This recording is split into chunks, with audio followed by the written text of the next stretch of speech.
जय महाकाल, जय भवानी। आप सभी लोग कैसे हैं?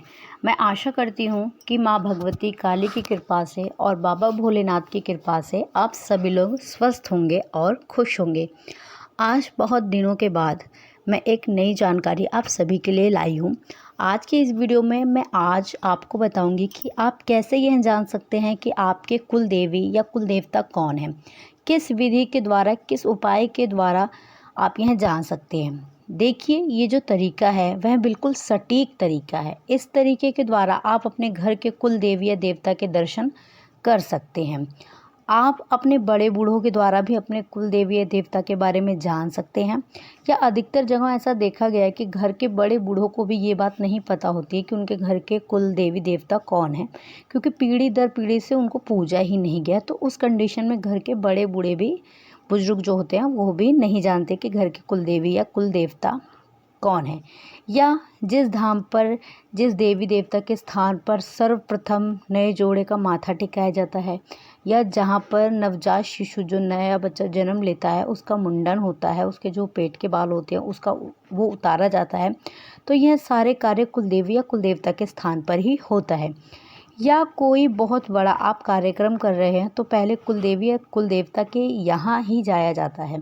तो आप इस तरीके से भी जान सकते हैं। पर आज मैं आपको बहुत ही आसान तरीका, बहुत ही सटीक तरीका बताने वाली हूँ।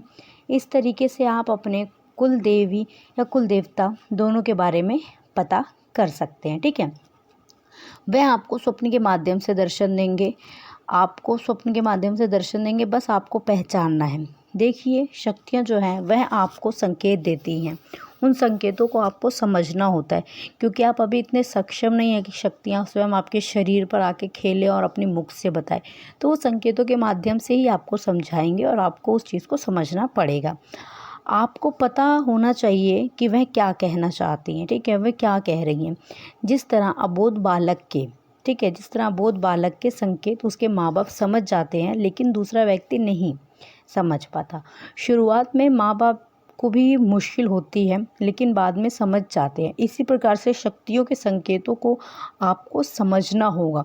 तो जो आपके घर के कुल देवी देवता होते हैं वह आपको आपके बड़े बुजुर्ग के रूप में दर्शन दे देते हैं, या उनकी प्रतिमा दिखाई देती है, या उनके धाम दिखाई देते हैं। तो इस प्रकार से आपको वह दर्शन देते हैं। तो यह अलग अलग तरीके होते हैं जिन तरीक़ों से शक्तियाँ आपको संकेत देती हैं। तो अब मैं आपको उपाय बता देती हूँ। यह उपाय आपको सोमवार के दिन करना है। ठीक है, आपको एक सुपारी लेनी है, सवा मुट्ठी अक्षत लेना है, चावल नहीं लेना है, अक्षत लेना है जो टूटे हुए ना हो, और 11 रुपये लेने हैं। 2 लौंग लेनी है, भोग में 2 लड्डू या 2 बर्फ़ी लेनी है, 1 कलावा लेना है, और देसी घी का दिया लेना है जलाने के लिए। आपको यह सारी सामग्री लेनी है। तो ये सारी चीज़ें आपको लेनी है। सोमवार के दिन सुबह नहा धोकर आप फ्रेश हो जाना। आपको अपने घर के मंदिर में सवा मुट्ठी अक्षत जो है उससे अष्टदल कमल बनाना है। ठीक है, और उस पर सुपारी को वहाँ पर स्थापित करनी है। एक देसी घी का दीपक जलाना है, और जो 11 रुपये हैं वह वहीं पे रख देना है। ठीक है, आपको रखना है। और उस सुपारी के बगल में आपको 2 लौंग रखना है। सर्वप्रथम गणेश जी की पूजा करनी है, क्योंकि वह प्रथम पूजनीय है। उसके बाद उस सुपारी में अपने कुल देवी या कुल देवता का आवाहन करें। आवाहन कैसे करना है? आपको अपना नाम, अपने पिता का नाम, स्थान जहाँ पर आप रहते हैं, आपके घर के कुल देवी या कुल देवता जो भी हैं, मुझे आपके बारे में नहीं पता, लेकिन आप मुझे जानते हैं। आप कृपालु हैं, आप दयालु हैं, मेरे परिवार पर सदैव आपकी कृपा दृष्टि रही है, लेकिन किसी कारणवश हम अभागे जो हैं, आप जो हैं, आप की कृपा दृष्टि रही है, लेकिन किसी कारणवश हम अभागे जो हैं, आपके बारे में हम नहीं जानते। कृपा करके आप हमें दर्शन दीजिए। हम आपके दर्शन करने नहीं आए हैं, कृपया आप हमें अपने दर्शन दीजिए। हम आपसे आज तक अनजान हैं, हम अज्ञानी मूर्ख हैं। कृपया अपने दर्शन हमें प्रदान कीजिए, ताकि हम आपके स्थान पर, आपके धाम पर आ सकें और आपकी सेवा कर सकें। और यह सारी प्रक्रिया, यह विनती आपको अपनी करनी है। ठीक है, उसके बाद आपको अपने फिंगर से सुपारी को टच करके करनी है। जब आप ये सारी प्रक्रिया करेंगे, जो भी आप मन्नत विनती करेंगे उनके आगे, तो आप उस समय सुपारी को टच करके रखना, ठीक है। आपको वस्त्र के रूप में कलावा अर्पित करना है सुपारी के ऊपर, ठीक है, और मिठाई रखनी है। ये करने के बाद आपको एक मंत्र जाप करना है। अगर आप कुल देवता के लिए कर रहे हैं तो ओम मम कुल देवताभ्यम नमः ये मंत्र है, और कुल देवी के लिए कर रहे हैं तो ओम मम कुल देव्यभ्यम नमः। तो इस तरीके से 11 माला आपको करनी है, और यह मंत्र जाप आपको शाम को करना है। उसके बाद आप देखेंगे कि आपको उसी रात या उसके 1-2 दिन बाद नेक्स्ट नाइट में आपको अवश्य दर्शन होंगे। दर्शन आपको मूर्ति के रूप में, मंदिर के रूप में, व्यक्ति के रूप में, किसी के भी रूप में दर्शन होंगे।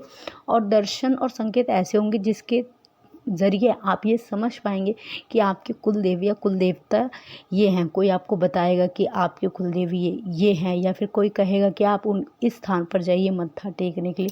तो इस तरीके से आपको कोई संकेत अवश्य ही दिखाई देंगे। और अगर आपको स्वप्न के माध्यम से संकेत दिखे, कोई धाम, मंदिर, मूर्ति या कुछ बता रहा है कोई, तो आप उस चीज़ को गांठ मार लेना और ये समझ जाना कि यही मेरे घर के कुल देवी या कुल देवता है। उसके बाद कोई भी अगर आपको किसी अन्य धाम, अन्य स्थान का नाम बता रहा है, तो आप उस चीज़ पे बिल्कुल भी विश्वास मत करना, क्योंकि इस प्रक्रिया के द्वारा स्वयं आपको आपके कुल देवी या कुल देवता ही दर्शन देते हैं। वही उन्हीं की कृपा से आपको यह संकेत प्राप्त होंगे।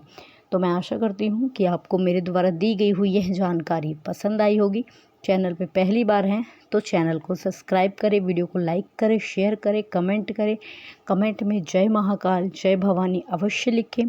मैं बाबा भोलेनाथ और माँ भवानी से आप सभी के लिए प्रार्थना करती हूँ कि माँ की कृपा दृष्टि और बाबा की कृपा दृष्टि आप सभी लोगों पर हमेशा बनी रहे।